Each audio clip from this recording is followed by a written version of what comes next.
네, 편집 없는 날선 토크의 진수 라이브 썰전 시간입니다. 이동관 전 청와대 홍보수석, 김종배 시사평론가 나왔습니다. 두 분 어서 오세요. 예. 네, 라이브 썰전 첫 번째 주제 바로 시작하겠습니다.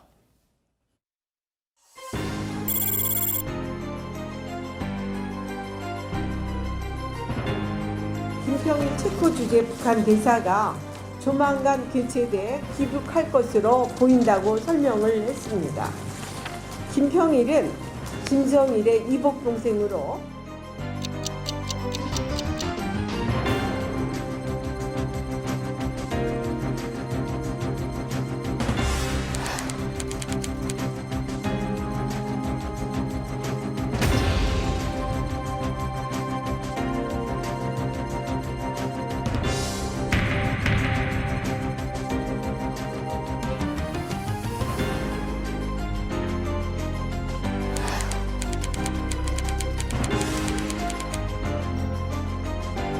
정치적으로도 포용과 화합이라는 메시지는 분명히 줄 수 있죠.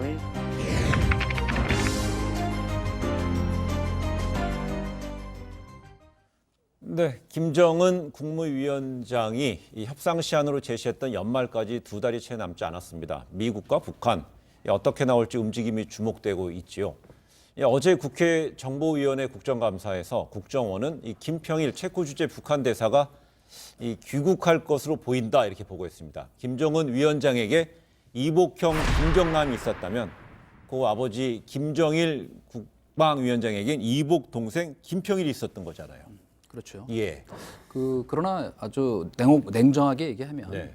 지금 현재 북한 내부의 어떤 그 권력 질서 속에서는 큰 의미는 갖고 있지 않다. 왜냐하면 지지해줄 세력도 없고 40년 동안 해외에서 네. 떠돌면서 살짝 유배 생활을 했잖아요. 그래서 그러나 다만 이 자체가 갖는 스토리 비운의 황태자라는 그 스토리 때문에 이제 좀 관심이 더 쏠리는 것이죠. 네. 예. 이 소식 접하고 이제 그동안 제가 봐왔던 사극을 계속 한번 머릿속으로 돌려봤거든요. 네. 그랬더니 정리를 하면 오랜 유배 생활을 끝나고 평양 근처에서 연금 생활에 들어갈 가능성이 높지 않을까. 일단 좀 이렇게 전망을 해보는데요. 핵심은 결국은 김평일 본인이 아니라 그 외교관들에 대한 어떤 세대 교체, 이 차원에서 김평일이라든지 그다음에 그 누나의 어떤 남편이죠, 김광섭 대사 같은 경우도 지금 예. 교체가 된다고 하니까 세대 교체 차원에서 나오는 결과 아닌가, 일단 좀 이렇게 좀 분석을 해볼 수 있을 것 네, 같아요. 지금 화면에 나오는 김평일 대사는요, 젊은 시절의 사진이고요. 이제 54년생이기 때문에 최근의 사진은 아니고 상당히 젊어 보이는데요.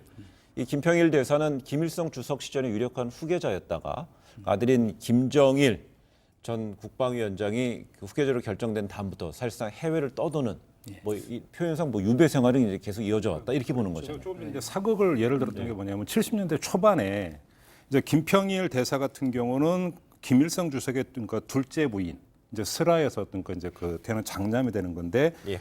이때 이제 후계 구도를 놓고 김정일 그러니까 그 위원장과 그 어머님 김성애 간에 이제 권력 암투가 있었던 것인데 네. 이제 김성애 같은 이제 자기 아들인 김평일을 어떤 후계자로 어떤 세우기 위해서 근데 나이가 너무 어렸죠. 이때만 해도 10대였기 때문에 결국은 어떤 후계 싸움에서 어떤 밀렸던 것이고 그래서 이제 바로 어떤 외국으로 나가면서 이제 오랜 유배 생활이 시작이 됐던 것이니까요.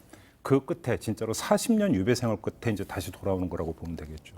네, 예. 그 사실은 이제 그 원래 그러면 어떻게 아까 잠깐 얘기했습니다마는 어떻게 해서 그 유력한 후계자로서 부상이 됐었냐면은 물론 이제 원래 그 새 어머니가 들어오면은 그 전처 소생들이 구박을 받게 돼 있죠. 그러나 다만 여기서는 독특한 것은 이 김정숙이라고 하는 말하자면 그 첫 번째 부인이 항일 빨치산 운동을 같이 한 그 동지였거든요. 네. 그렇기 때문에 사실은 그 권력 그 암투 과정에서 당연히 이제 그 김성애는 자기 아들을 시키고 싶어 했고 실제로 그 후원 세력이 있었는데 그 대표적인 사람이 누구냐면 바로 그 김일성 주석의 동생인 김영주예요. 그러니까 네. 남북회담하러 한번 한국에 오기도 했었죠. 그런데 상당한 그 발언권을 갖고 있었기 때문에 이 후견 세력이 있었단 말이에요. 근데 이거를 그 고민을 했었다 그럽니다. 김일성 주석도. 왜냐하면 워낙 이 인물이 좋고 180cm 후리후리하게 잘생긴 훈남이거든요. 그다음에 인기가 그러니까 좋은 거예요. 그런데 이거를 결정적으로 저지한 사람이 누구냐면 바로 그 김일성 주석의 항일 빨치산 동지인 최현이에요. 이미 무력상을 했고 바로 지금 최용희. 최용해의 아버지. 아버지. 그래서 그 은공으로 대대로 지금까지 말하자면 이 권력을 유지하고 힘을 휘두르고 있는 거죠. 최용해가. 근데 그럼 지금 궁금한 거는요. 이 시점에 국정원에서는 김평일 대사의 귀국 조치를 이제 국회 정보위에 보고한 이유는요. 뭐 이게 내용이 상당히 이제 최신 뭐 정보기 때문에 보고를 했을까요? 어떤 맥락으로 봐야 될까요?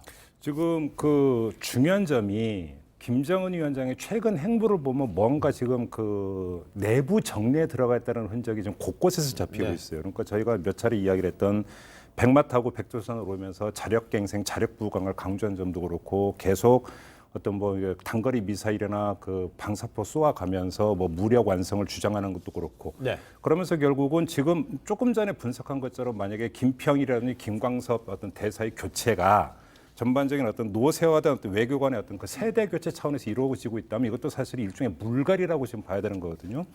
이런 점에서 그러니까 만약에 내부 정비에 들어갔다면 무엇을 염두에 두고 정비에 들어갔는가가 사실은 중요한 문제인 것 같은데 김정은 위원장의 어떤 그 지도 체계라고 하는 것들이 확고해지면서 그 다음을 준비하는 지금 예비 수순이 시작이 되고 있는 게 아닌가. 네. 그리고 아마 그 분기점은 저희가 조금 이따 이야기할 북미 협상 이것이 어떻게 그런 귀결되는가에 따라서 이미 벌써 플랜 A, 플랜 B까지 가동되고 있는 게 아닌가. 이렇게도 한번 분석을 해볼 수 있을 것 근데 같아요. 김평일 대사는 지난 2015년이죠. 그 김정은 위원장이 제외 공관장들을 평양으로 소집했을 때도 이 김 위원장과 만나기도 했었어요. 그때도 이제 불렀을 때 들어왔고요, 온전하게. 예. 그리고 그때 뭔가 뭐 이야기가 어느 정도는 이루어졌을 것 같고요. 사실은 예. 이제 이 대목에서 그 이제 독살당한 김정남과의 큰 차이가 있었죠. 그러니까 김정남은 계속 해외에 나가 다니면서도 물론 이제 이 공식 직위도 없이 떠돌이 생활 비슷하게 했지만은 그 계속 그 김정은을 비판했다고요. 네. 그러니까 영린을 건드린 거죠. 그런데 김평일은 그런 권력의 생리를 잘 알았다고 할까? 일단은 절대로 그 저항하거나 다른 뒷말이 나오지 않도록 처신을 낮춰서 했어요. 네. 그런데 더 결정적인 건 뭐냐면 어쨌건 김정남 같은 경우는 사실은 국내에 후견 세력이 있었잖아요. 그게 바로 처형당한 장성택이란 말이죠. 장성택과 친중파들이 밀었고 사실은 중국도 내심 그 전까지는 그 김정남에 대해서 호감을 갖고 있었어요. 그런데 이제 그 이후로 이제 급격히 이제 쫓겨난 다음에 독살 당하는 과정까지 이제 곡절을 겪었지만 지금 김평일 같은 경우는 그런 의미에서 보면은 굳이 제거할 필요가 없다. 왜냐하면 후견 세력도 없고 또 그렇다고 해서 지금 무슨 현실적으로 그걸 떠받칠 만한 해외 세력도 없고 그렇기 때문에 아마도 지금 얘기한 것처럼 이제 8년 차가 되면서 자신감이 생겼고 그러니까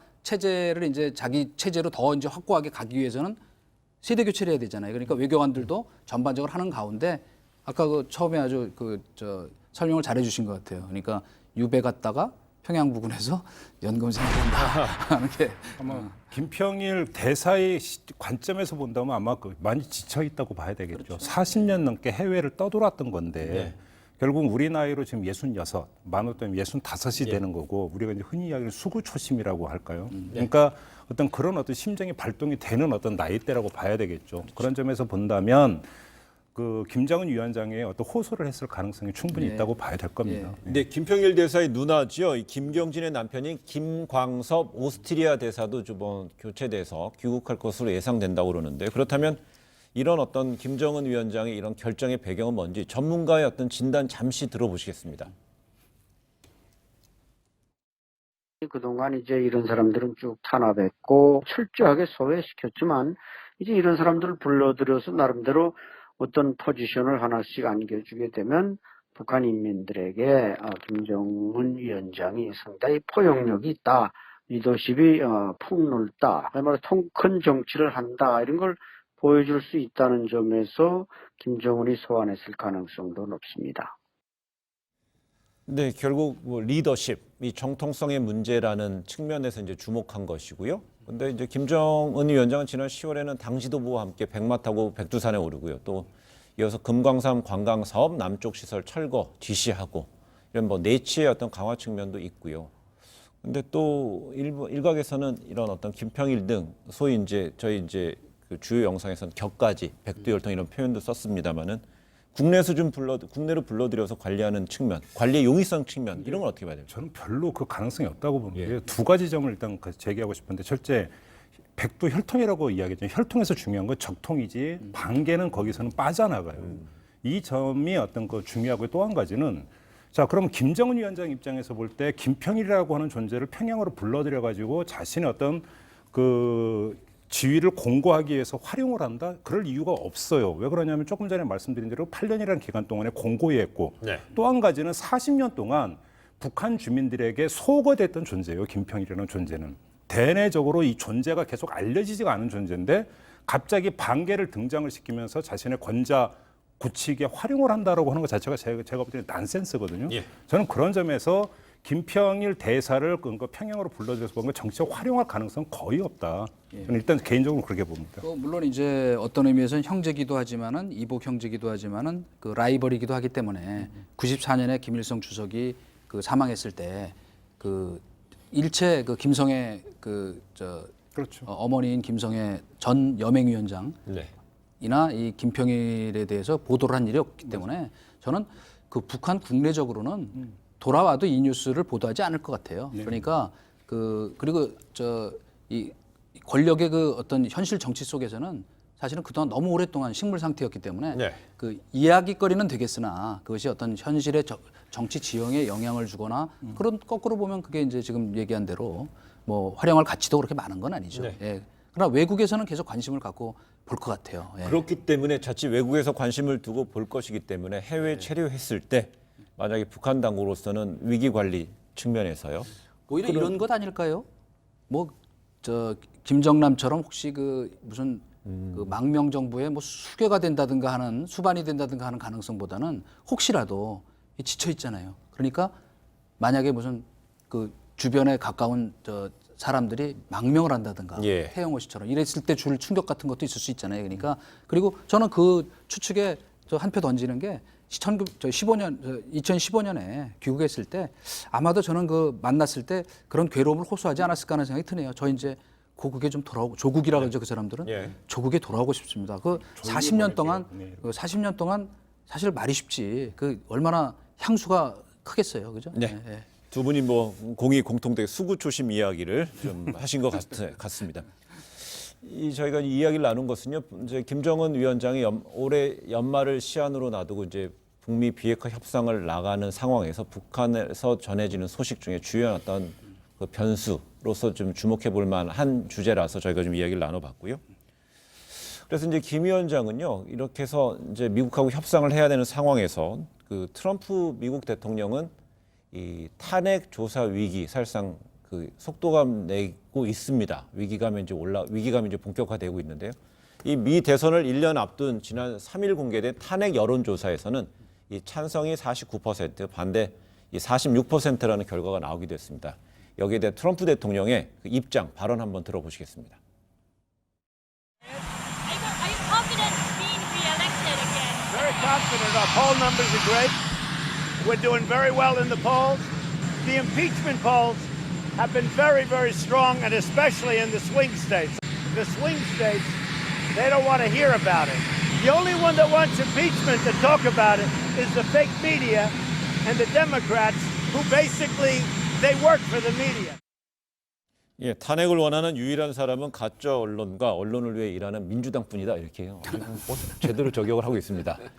이러다 보니까 북미 비핵화 협상 이 탄핵 관련 구도 때문에 자칫 뒷전으로 밀리지 않을까 하는 우려 부분도 분명히 나오고 있는 것 같아요.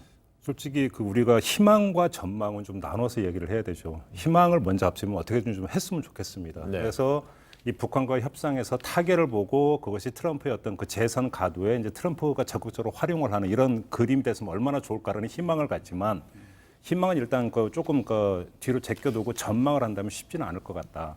왜 그러냐면 미국 국내적으로 볼 때 그다음에 미국 조의 어떤 여론이나 이런 걸 볼 때 북한과의 어떤 협상에서 타결을 하더라도 부분적 타결이 오히려 대선에 호재가 안 될 가능성도 예. 충분히 있거든요. 시비거리가 될 수가 있죠.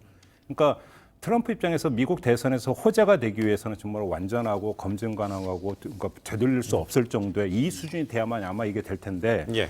불과 지금 한두 달 남아있는 상황에서 여기까지 간다라고 하는 것은 사실은 좀 지나친 바람일 것 같고요. 네. 이렇게 본다면 트럼프의 입장에서는 북한 변수라고 하는 것을 호재로 활용하는 게 아니라 악재가 되지 않도록 관리하는 차원. 아마 이 수준에서 상황 관리에 들어갈 가능성이 높지 않을까. 이렇게 본다면 북미 간의 어떤 상당히 교착 국면이 아주 지리하게 계속될 가능성도 충분히 있다. 좀 이렇게 전망을 해야 될 것 같습니다. 예, 북미 부분은 그렇고요. 지금 이제 그 남북미 관련해서요. 또 이제 남북미 한미로 연관되는 것이 오늘 밤이죠. 그 데이비드 스틸웰 미 동아태 차관보가 이제 방한을 하게 되는데요.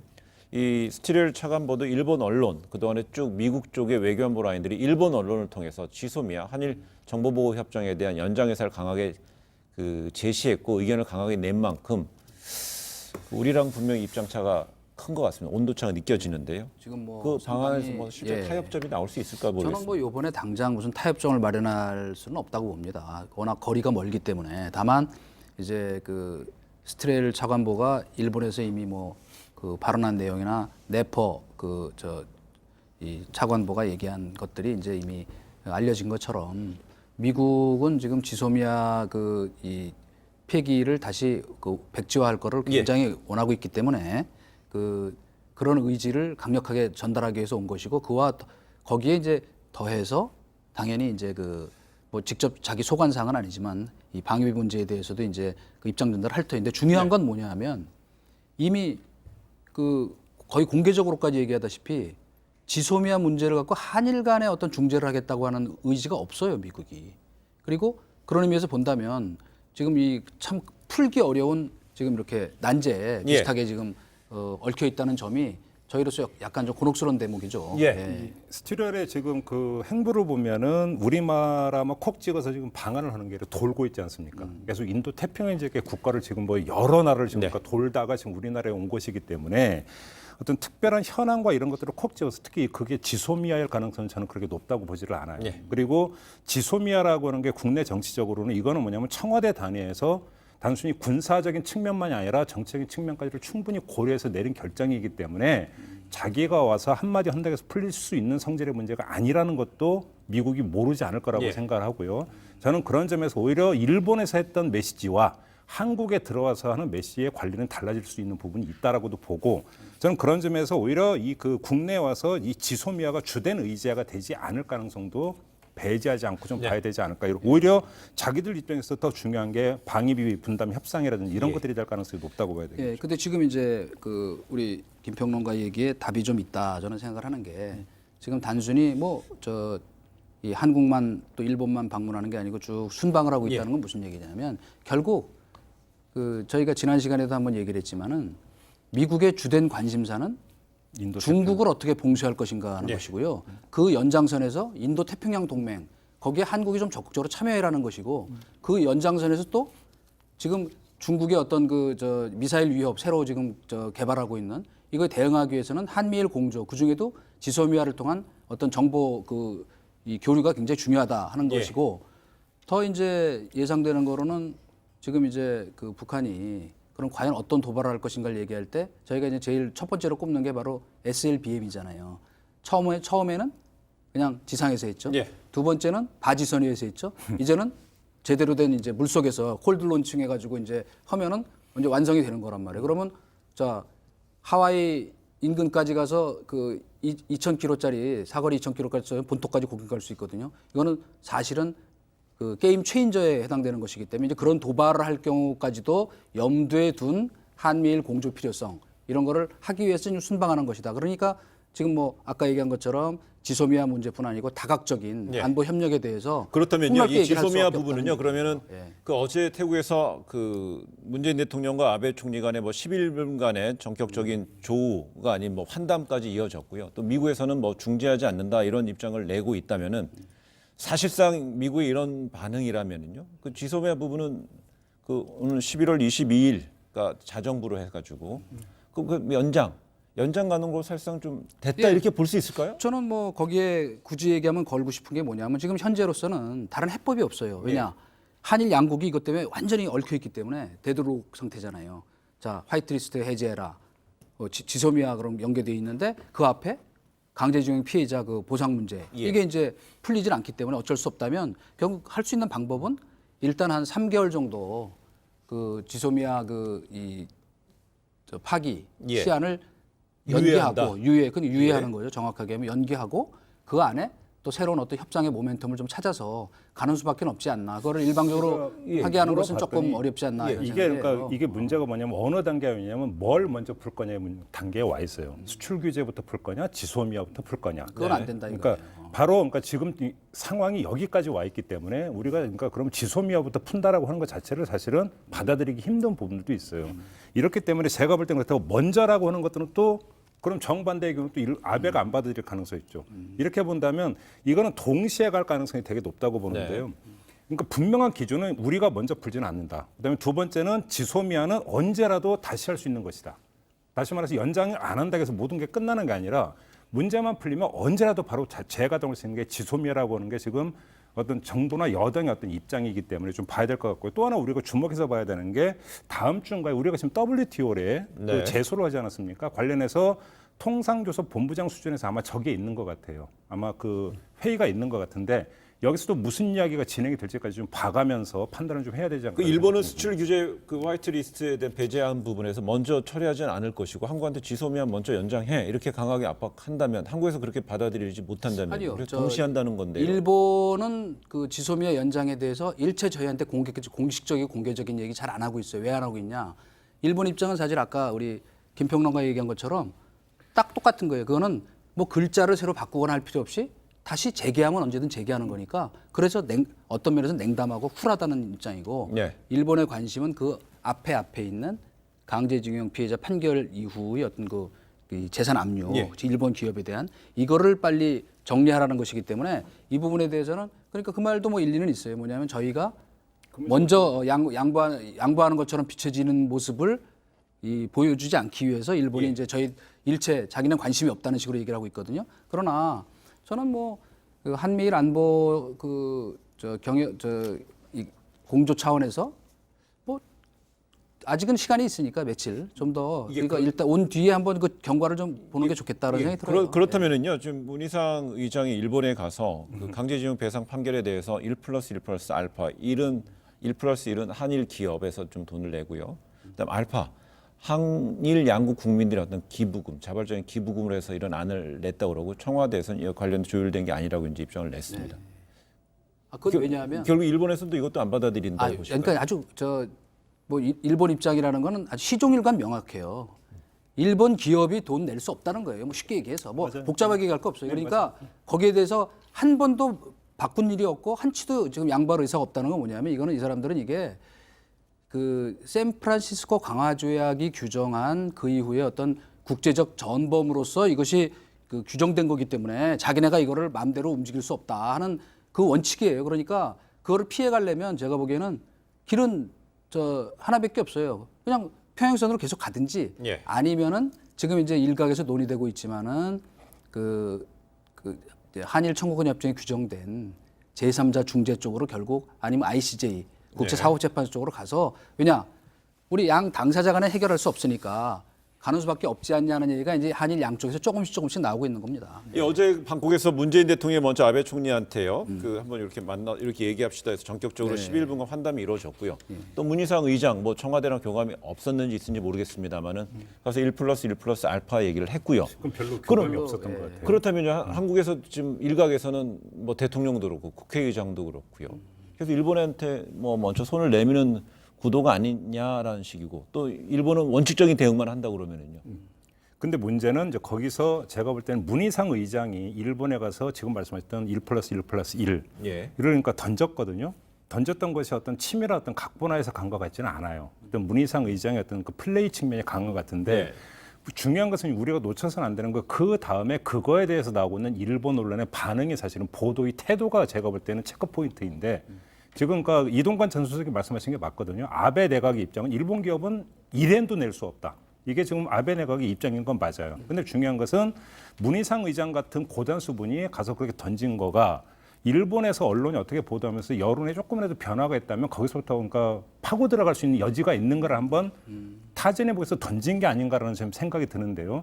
지금 보면은 일본 언론도 아베 내각과 똑같이 딱 잘라버리지는 않고 있단 말이거든요. 이런 점에서 아마 좀 이후에 어떤 여론의 미세한 조정이 있는지를 좀 봐야 될 것 같아요. 그거는 알겠습니다. 아마 그러니까 저희가 그 얘기하는 이 퍼블릭 디플로매시, 일본의 일반 여론에 그렇죠. 그래도 한국이 뭔가 노력하고 있다는 걸 좀 보이려는 여러 가지 엊그제 그 한일 그 정상 환담도 마찬가지고 그런 차원으로 저는 이해하는 게 예. 맞다고 봐요. 실제로 그 어떤 해법이 나오기까지는 좀 더 진통이 있을 수밖에 없다. 더 필요하다. 예, 예. 네, 알겠습니다. 이 주제는 여기까지 좀 해보고요.